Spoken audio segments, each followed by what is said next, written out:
Hi, I'm Bill Boggs, and I'm pleased to be here with the first brother, Billy Carter. Billy, a couple things I was wondering about is how often are you actually in touch with your brother? I talk to him every week, 10 days. So, on a kind of a regular basis? Right, kind of regularly. We don't really talk about much. I go through Washington a good bit. I stop by to see him sometimes, according to the time of day. That's good. Yeah, are you enjoying your essential role as the first brother? I think the people are enjoying you. Do you enjoy all the attention you get everywhere you go, people staring at you and taking... I enjoy part of it, and part of it I don't. Sometimes it gets tiresome, but most of the time I enjoy it. What's the most tiresome part, would you say? I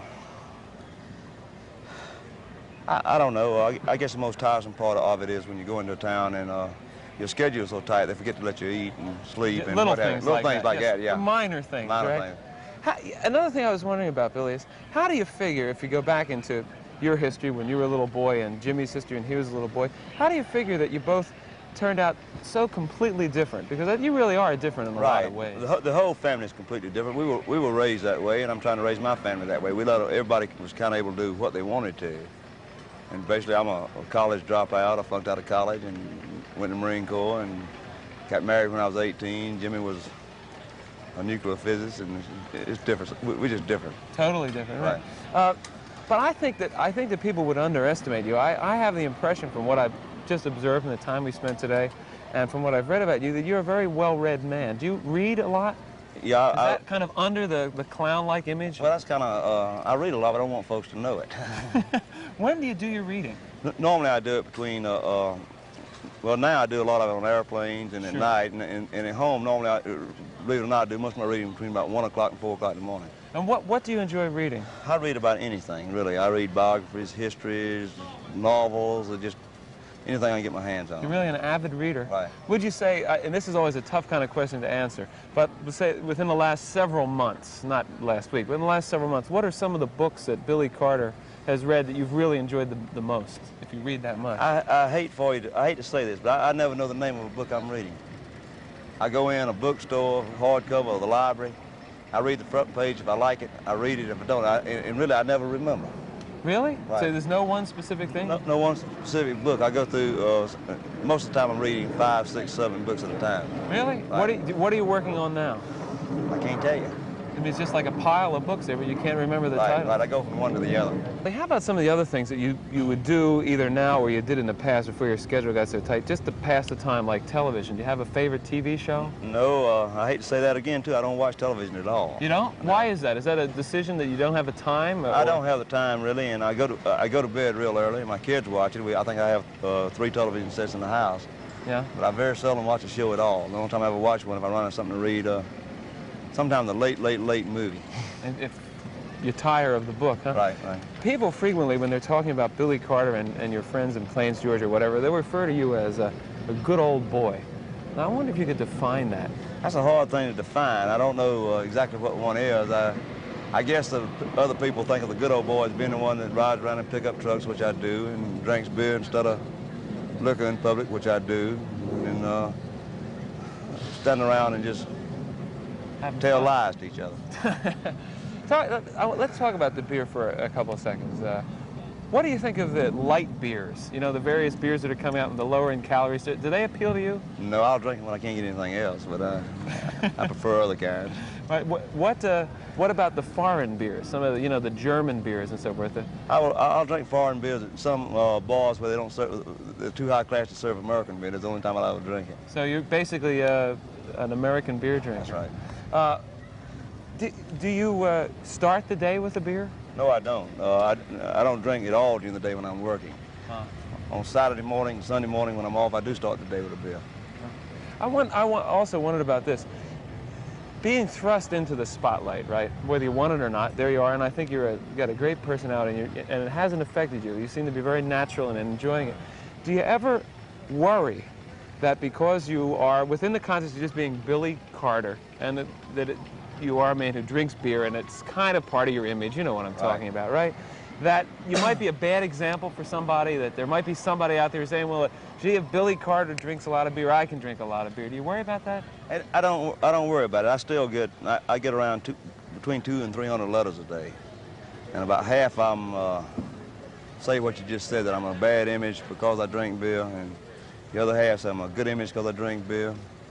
Well, I say 40% of that and 40% of the other. The other 20% want a government job.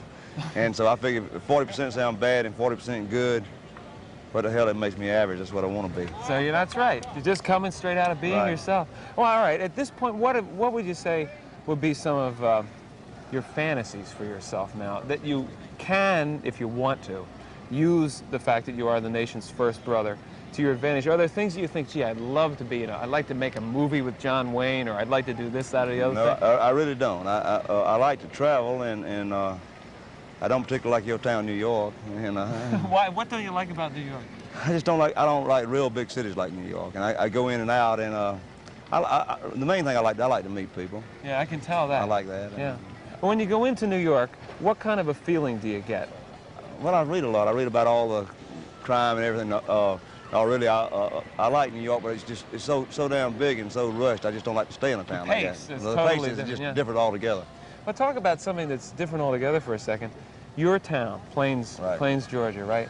What do you think 8 years hence, let's say, God willing, Jimmy Carter is in the White House for 8 years, right? Right. And all of a sudden, it's former President Carter, and he has a decision to make about going back to Plains. What kind of a place do you think Plains, Georgia is going to be like in 8 years? I think Plains are pretty well stabilized now. Plains went like any other town, like anything, just one day it was nothing, next day it was probably the most famous town in the United States. And we, them, us, went wild for a while. But now it's stabilized, and I think we'll keep it basically like it is now. Uh-huh. Well, what about your decision to move out of town? I moved out of town basically because of my two youngest kids. It was impossible to take the baby out in a stroller, my 9-year-old to ride on a bicycle without 40 or 50 people following them and taking pictures and everything. And we thought it'd be best for them to get them out of town. Uh-huh. What do you say to the kids? Because you got 6 children, right? Right. And then a little baby is. I wish you were he. Yeah, he. Earl, little Earl. Right. He's so cute. He's about this big, and he's got the greatest smile. What do you say to the children about being in the limelight, so that it doesn't, you know, go to their head too much? It doesn't really bother them at all. They still say yes, ma'am, and no, ma'am. That's an important indication there. Right. Right. I was reading in the paper this article about Plains, and there's a quote here saying the town itself is turning into a first-class clip joint, and it's full of hate. This was in one of the Atlanta papers. What about the clip joint aspect of it? Well, that was in the Atlanta Constitution. You can't believe anything you read in the Atlanta Constitution. It's without a doubt the most biased anti-Carter, anti-Billy Carter newspaper in the country. Do you think they're out for you in this article? Because I just read it this past Sunday, right? When I said full of hate, what I meant, which I wasn't involved in at all, and when some other people said in the same article, it was, I'm sure you've heard of the church split up there and all that, and that's it, basically. And, I'm not involved in that. No, you're not involved in that at all. If you look back over your past, the time that you and Jimmy were not under the pressure, not in the public limelight, just the 2 brothers, two men together, what are the times that Billy Carter and Jimmy Carter were the closest? And I think when we were in business together during the time he was a state senator. I didn't go back home until Jimmy was already elected to the state senate. where were you then? I was in the Marine Corps, and then I went to college, and then I worked off for a while, one job and another, and that was the only time that he really was not under pressure. And then he was a state senator, and then, of course, he ran for governor, and then he ran 4 years, and he ran and got elected governor, and then, of course, then he ran for president. And during that period of time when you were the closest, what were the things that you remember most fondly about your relationship, the 2 of you? Mainly the working part of it, really. We are, as I've said before, and as people say, we're close, but we're not close. What does that mean? I mean, we get along fine, and we're close, but we both go our different ways. Yeah, I can understand. You understand what I'm trying to say? I'm not exactly sure what I can say. No, I understand. What about the fact that some people would think, gee, your brother grows up to be a physicist, a president of the United States. What about, were you ever jealous of him? Not one bit whatsoever. I always thought I had a better time. You still think so, huh? I still think so. He's a mighty hard worker. He really, He is. Jimmy Carter really puts in. Has he always been like that? I mean, for as long as you've known him? Yes, he has. A hard-working guy? Yeah, he has. He's just really incredible. What do you think will happen to Jimmy Carter? This is speculation, so it's in that category. Will Jimmy Carter move back to Plains, you think, in 8 years? I have no idea whatsoever. I don't know. And I would think he'd like to. It's according to what happens in the next eight years. One or two other things, then we'll close out because it's how hot is it, would you say, at this point? I'd say with those lights, I'd say about 95. At least 95. Why the decision to join the Marines? You seem to be such a fun-loving guy. I joined the Marine Corps to get out of the Georgia National Guard. What's wrong with the Georgia National Guard? You ought to be a member of it sometime, you'd see. I mean, is it just a lazy group, or is it No, too tough, not really. I joined the Marine Corps. I wanted to get married when I was 18, and so I joined the Marine Corps so I could get married. I enjoyed every minute in the Marine Corps. That's good. And not everybody can say they enjoy right. the Marines. Right. What would you say is the secret of the happiness in your marriage? I could tell when I met your wife that you really do have a happy marriage. Well, when I'm in the doghouse so much when we're speaking, we're happy. What do you do to get you in the doghouse, Billy? Just about a lot of things. All right, one last thing, then we'll wrap it up. We were talking in the car earlier about the incident with the hogs on the road, remember? Right. I wonder if you could just relate that story for America, because this is a funny one. I just said I was going down the road and going way too fast and killed 9 hogs and never did find out who owned any of them, just one time. But you killed 9 hogs at the same time. At the same time. And did $2,200 worth of damage on a new automobile, too. That's not a particularly happy story, but it's just part of the craziness in your life. What's your agenda for the next couple of days, Billy? Oh, I'm going back home this weekend. It'll be the first weekend since, I think it's about the 1st of March. I've been home Saturday and Sunday, and then I leave out again Wednesday. What are you going to do over the weekend?